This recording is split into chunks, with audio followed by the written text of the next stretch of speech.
Apa sih virtualization technology atau teknologi virtualisasi itu? Secara sederhana, teknologi ini bisa kita gunakan untuk membuat sebuah komputer di dalam komputer. Ya, maksudnya gimana? Komputer di dalam komputer?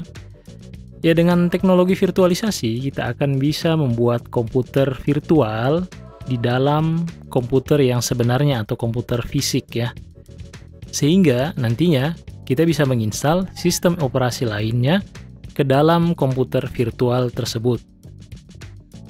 Nantinya di dalam sebuah komputer itu akan bisa berjalan lebih dari satu sistem operasi. Jadi berapa komputer virtual yang bisa kita jalankan secara bersamaan dalam satu PC ataupun laptop?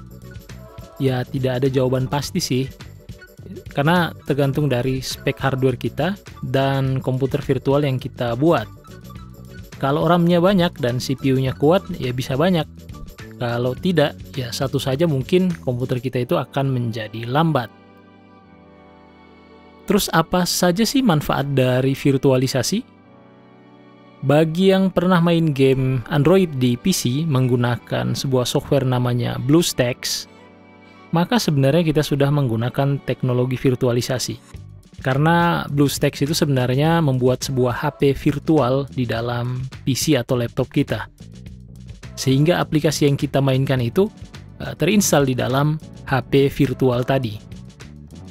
Selanjutnya ketika kita belajar pemrograman Android misalnya, menggunakan Android Studio, maka kita akan bertemu dengan emulator Android. Ini juga adalah sebuah HP virtual yang dibuat menggunakan teknologi virtualisasi. Virtualisasi ini sering digunakan oleh orang yang ingin belajar sistem operasi lain, misalnya Linux, ya, untuk menginstal Linux tersebut ya, tanpa mengganggu sistem operasi yang sudah ada.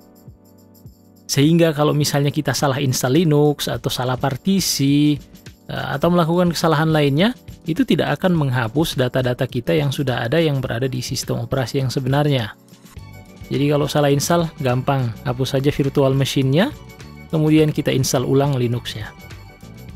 Kemudian manfaat lainnya adalah terutama untuk server ya, kita bisa memaksimalkan penggunaan hardware. Dulu saya pernah mengelola sebuah router Mikrotik ya. Waktu itu beban servernya kecil aja sih, karena memang spek komputernya sudah sangat bagus dan dari segi traffic tidak terlalu banyak. Nah, saya pikir daripada komputer ini nganggur saja, kemampuannya tidak dimaksimalkan, saya bikinkanlah sebuah komputer virtual atau virtual machine di dalam server situ. Kemudian saya install server lainnya, sehingga bisa ada server di dalam server. Jadi kita tidak perlu lagi beli mesin server tambahan, cukup maksimalkan apa yang ada. Berbicara mengenai server, teknologi virtualisasi ini banyak dimanfaatkan oleh pihak provider hosting website untuk menyediakan server virtual. Contohnya kalau kita search di Google, hosting virtual private server, maka akan banyak iklan yang menawarkan VPS. Scroll ke bawah, coba yang ini.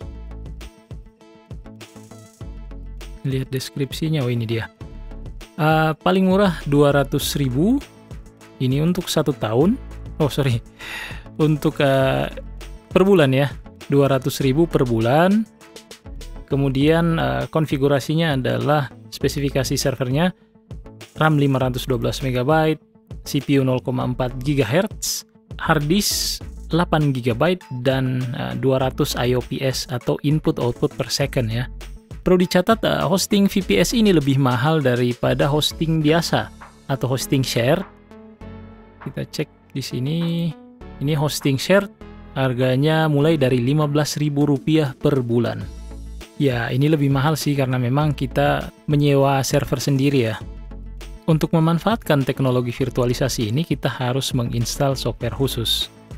Salah satu software yang sering digunakan untuk virtualisasi adalah Oracle VirtualBox. Proses instalasi VirtualBox ini dan instalasi Linux pada VirtualBox akan saya jelaskan pada video selanjutnya.